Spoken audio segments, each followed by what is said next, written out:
तो वेदों के बाद पुराणों की रचना हुई क्यों, ये जानना जरूरी। आपने कभी वेद की कथा सुनी है क्या? वेदों पर शास्त्रार्थ होता है, बहस होती है, ज्ञानी लोग चर्चा करते हैं, लेकिन वेदों की कथा आप लोगों ने कभी सुनी है क्या? शिव पुराण, विष्णु पुराण, जितने भी पुराण है, गरुड़ पुराण वगैरह वगैरह, सब पुराणों की कथा होती है। कारण क्या? वेद किस वाणी में है? वेद किस वाणी में है? देववाणी। देववाणी में, देववाणी यानी संस्कृत में। यहां बैठे सारे लोगों को संस्कृत समझ में आती है? अब 150 मंत्र भैया बोल दे, 150 हम बोल दे। आप घरे जाएंगे तो एक बात रामनगर वाले जरूर कहेंगे, बड़ा न विद्वान पंडित जी आए लना। पड़ोसी पूछे कहा बताऊ ना, अब समझ में तो ना आवत रहना, लेकिन गजब का संस्कृत बोलत रहना, गजब का संस्कृत बोलत रहना, पूछा मत, समझ में तो कुछ ना आवत रहना, क्या संस्कृत बोलत रहना। आजकल विद्वान वह बाय जेकर बात समझ में न आया है। अंग्रेजी में सामान्य बात बोले, लेकिन हमारे समझ विद्वान आदमी थे, इंग्लिश में बोल रहे थे। अगर यही आपकी विद्वत्ता का आलम है तो आप क्या बताइए ना, आपके बच्चे के स्कूल में मास्टर साहब चीन से आ जाए, चाइना से, और आपके गुरु जी से 1000 गुना ज्यादा विद्वान आ जाए और अपनी चाइनीज भाषा में आपको पढ़ावे, आपको मजा आएगा? क्या दिक्कत भाई, विद्वान तो है वो, बता तो रहे। आप और हम क्या कहेंगे, ए गुरु जी थोड़ा कम समझा दा, हमारी भाषा में समझा दा, कुछ घुस जाए तो हम रहूं काम आवे, हमारे जीवन के काम भी आवे और औरों के भी हम निहाल कह पाए। क्या फायदा ऐसी विद्वत्ता जो जन सामान्य के भावनाओं को झंकृत न कर सके, जो जन सामान्य से जुड़ न सके। और पुरानी कहावत है ना, अपने गांव का जोगिया आन गांव का सिर। दुर्भाग्य देखिए, आपके साथ ही शानदार लोग हैं, लेकिन आपको लगता है नहीं, पहले से आ गई ना। कई बार तो कथाओं में ही बोला, हम तो चाहेंगे एक प्रयोग ऐसा भी हो। आज मन में मेरे पहली बार ये भाव आया, यहाँ बैठे हैं सारे भाई लोग, मैं एक का लूंगा तो अवहेलना हो जाएगी, आयोजक मंडल बैठा है। एक प्रयोग तो ऐसा भी आवे जब रामनगर के आयोजक मंडल में से ही बैठे कोई व्यक्ति और इस कथा मंच पर, व्यास पीठ पर बैठ करके इस कथा को करे। डरते क्यों है? लोगों को लगता है हमारे बिच्चे का बात है। क्या बात हो गई? बाहर से बुला दीजिए, भले कम ज्ञान है, बाहर से आ लेना, बढ़िया विद्वान आ लेना, अपने घर का है। ये परंपरा खत्म करिए। आपके बीच में तमाम श्रेष्ठ लोग हैं, उनकी श्रेष्ठता का सम्मान करिए, उनके साथ जुड़िए, उनको आदर्श बनाइए। दूर का आदर्श ढोंग हो सकता है, ढकोसला हो सकता है, लेकिन जो आपके साथ जीवन जी रहा है, 24 घंटा आपके सामने जीवन दिखाई दे रहा है, उसका जीवन प्रमाण है, उसका वो शानदार जीवन, उस प्रामाणिकता को स्वीकार नहीं कर रहे हैं। बाहर से आया है, पता नहीं है, सब ठीक है।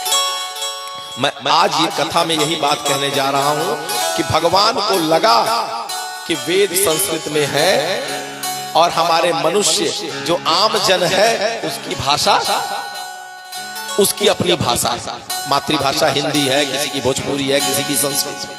पुराणों में क्या है?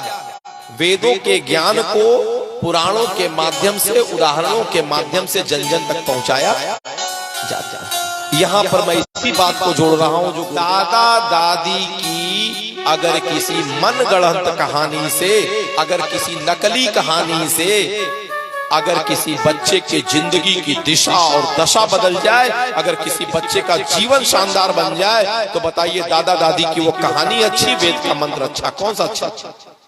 बोलिए ना। छोटी सी बच्ची उत्तर देने में समर्थ हो गई। मेरा तो 5 दिन केंद्र यही रहेंगे। अगर इनकी समझ में आ गया तो मुझे विश्वास है कि आपकी समझ में भी। मंच इसी स्तर तक 5 दिन रखेंगे। ये बच्ची जब उत्तर देगी तब जाके तृप्ति मिलेगी कि हाँ, प्रज्ञा पुराण की कथा। किसी कहानी से व्यक्ति का मतलब क्या, उद्देश्य क्या है?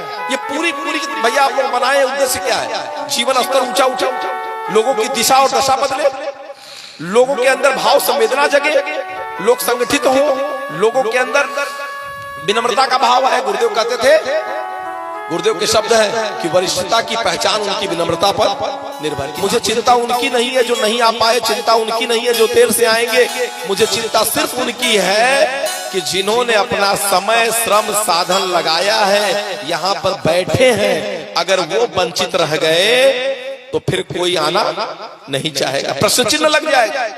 आप यहाँ बैठी हैं बहन जी, 3 घंटे बैठ के जाएंगी, आप घर में जाएं और आपका जीवन भी वैसे ही डगमग रहे और पड़ोसी जो नहीं आ पाया उसका जीवन भी वैसे डगमग रहे।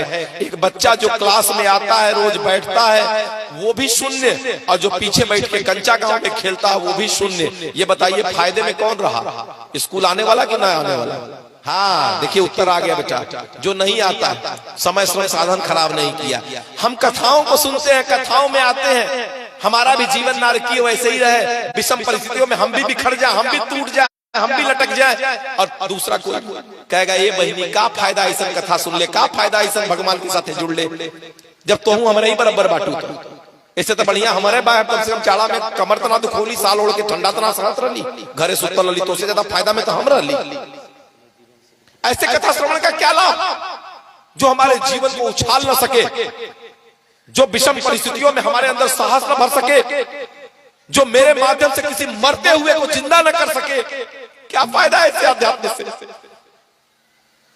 ये अध्यात्म कोई मजाक नहीं, ये गुरुदेव की लोक शिक्षण की कक्षा है। विश्वास मानिए एमबीए में 5 लाख 10 लाख 20 लाख दे करके जो सूत्र नहीं मिल पाते हैं, वह सूत्र निःशुल्क आज यहाँ यूनिवर्सिटी के यहाँ से उससे 1000 गुना ऐसे सूत्र मिलेंगे जो आपके जीवन को उछाल देंगे, जो आपको व्यवसाय करने में आसानी देंगे, जो आपको नौकरी करने में आसानी देंगे, जो तनाव प्रबंधन करने में आसानी देंगे, जो आपको गृहस्थ निर्माण में आसानी देंगे, जो आपको बच्चों के निर्माण में आसानी देंगे, जो आपको पिता पत्नी पुत्र सबके बीच बेहतरीन जीवन के निर्माण में आसानी देंगे। मैं विश्वास दिलाता हूं 4 दिन की कथा में जो सूत्र आएंगे प्रज्ञा पुराण के, वो सूत्र अगर आपने नोट कर लिए तो वो सूत्र अगर समय समय पर रिवाइज करते रहे, और सूत्र के अनुरूप रिवाइज करने से भी नहीं, सूत्र को सवाल में लगाना पड़ेगा। जब समस्या आए तो सूत्र को लगाइए, लगाने से अभ्यास होगा और फिर आप देखेंगे कि जीवन कितना उछाल लेता हुआ चला जा रहा है।